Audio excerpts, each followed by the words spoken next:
Hello, and welcome to the Biological Resources Information Program for the Interstate 15 Railroad Canyon Road Interchange project. This training has 4 broad objectives. Hopefully, by the end of this presentation, you'll be familiar with all 4 of these points. First, we're going to cover the definition and implications of take.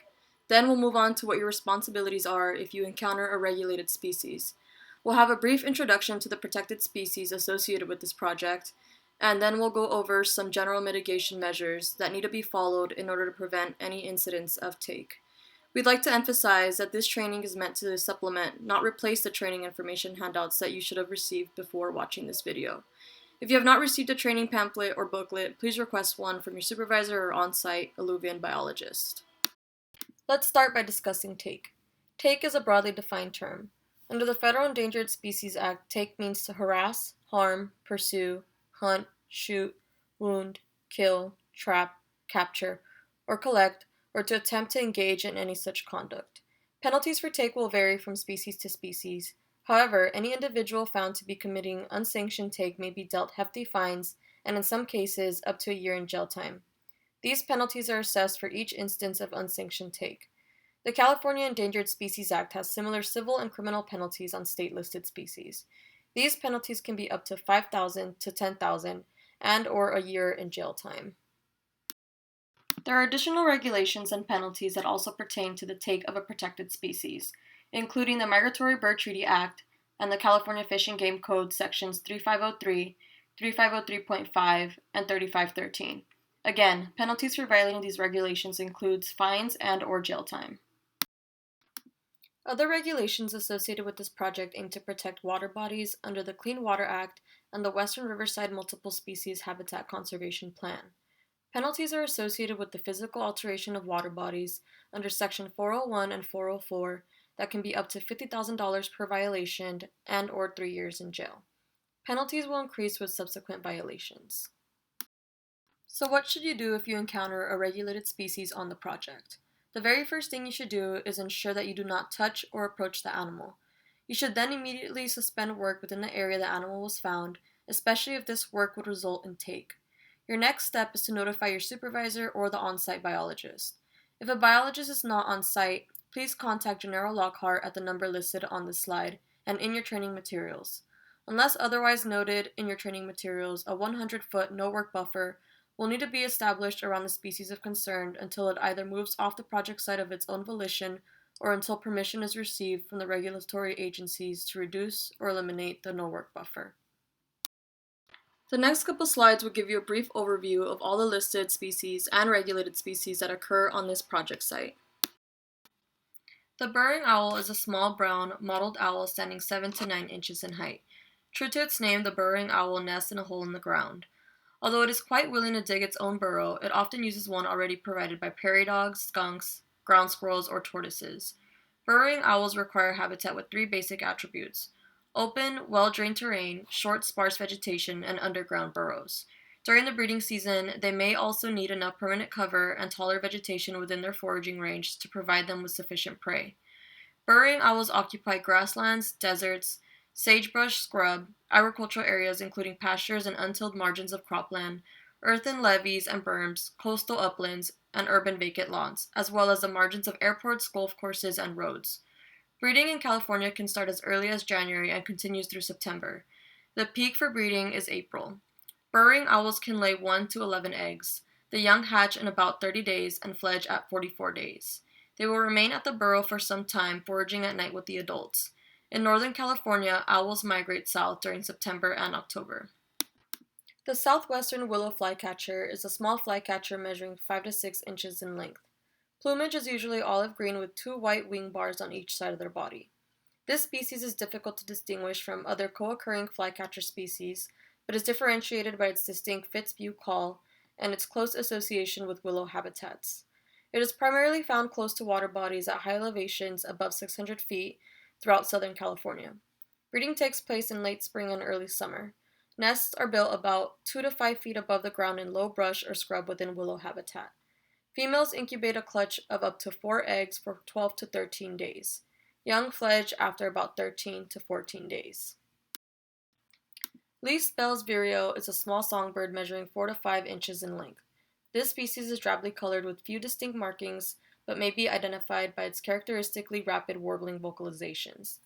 This subspecies of Bell's vireo is endemic to Southern California and northern Mexico. It can be found in riparian habitat preferring areas with willow and low dense vegetation. Breeding begins in late spring and early summer. Nests are placed in trees and shrubs and are constructed of a combination of plant fibers and spiderweb silk.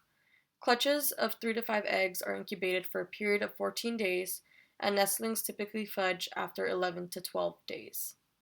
Many of the habitats and structures, particularly bridges associated with Caltrans right-of-ways, have been found to be inhabited by bats. A total of 18 species of bats have been found to use bridges in California in one way or another. Roosts are places that provide security and protection where bats can rest, sleep, hibernate, mate, socialize, or feed. In general, roosts are categorized into two distinct types, focused around the time of day when the roost is used, day roosts and night roosts. However, a particular roost may serve multiple functions. Roosts can take many forms and may be found in rock crevices, gaps in concrete or steel structures, trees, bridge weep holes, culverts, and many others. Bats prefer roosts that are in close proximity to open foraging grounds. A variety of bird species have been found nesting in or immediately adjacent to Caltrans right-of-ways. Nest sites are often placed in crevices, cavities, seams, or weep holes within bridges. Other nests are constructed in open vertical cement surfaces on bridges. The species that utilize man-made structures as nest sites tend to be more tolerant of urban conditions, but can nonetheless be sufficiently disturbed during construction or maintenance activities to cause nest abandonment or inattentiveness, resulting in the death or loss of eggs or juveniles. Incubation and brood rearing require approximately 4 to 5 weeks for smaller birds, but can take up to 12 weeks for larger birds. Now we'll go over some additional key species protection measures for this project. These slides won't comprise an exhaustive list of necessary protective measures, but they should provide you with a good idea of what's expected. Please refer to your training booklet for a comprehensive list of species protection measures. There are several general protective measures that need to be followed on this project. I'll go over these quickly, but you should review these measures in your training materials. First of all wildlife should be allowed to pass through the project footprint unharmed. This includes any animals that don't carry state or federal protections. The entrapment of wildlife in any erosion control device or construction debris is also prohibited. Additionally, all litter, construction debris, and food-related waste generated on the site needs to be contained in sealed trash containers and removed from the construction area daily. This includes disposing of all temporary fill and construction refuse upon completion of construction activities. Containing food waste is especially important, as these items tend to attract wildlife which could ultimately cause project delays. During construction operations, stockpiling of construction materials, portable equipment, vehicles, and supplies need to be restricted to the designated construction staging areas. Erodible fill material, brush, loose soils, or other similar debris shall not be stockpiled within the stream channel or on its banks. The location of designated upland areas for staging prevents runoff from any possible spills from entering the waters of the state or the U.S., so it's critical that staging occurs in proper designated areas. Finally, restrict the disturbance of vegetation outside the work area. If we find active nests or burrows for any regulated species mentioned in the previous slides, we'll need to set up a protective no-work buffer around it until it can be demonstrated that the chicks have fledged and the site is no longer active. Depending on the species, different radii will apply. Burrowing owl nests require a 250-foot buffer during nesting season. Least Bell's VIREO and southwestern willow flycatcher will both require a 500-foot buffer. Migratory and nesting birds will require 300 feet for raptors and 100 feet for non-raptors. Lastly, roosting bats will require a 100-foot no-work buffer. We'll finish up here with some important takeaways from this presentation. Perhaps the most important takeaway is remembering what your responsibilities are if you see a regulated species within the project site. Don't touch or approach regulated wildlife and immediately report encounters to your supervisor or the on-site biologist. Keep your training materials somewhere you can readily access them. If an animal wanders onto the construction site and you're unsure whether it's cause for concern, your booklets contain the necessary contact information and procedures to follow in order to protect yourself and your company. It's important to remember that you and your company are wholly responsible for the following measures in this training video and its associated training materials as well as the permits and specifications for this project.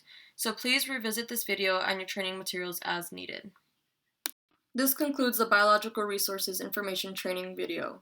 Thank you for your time. If you have any questions about what's been covered in this presentation or your training materials, please direct them to your on-site alluvian biologist.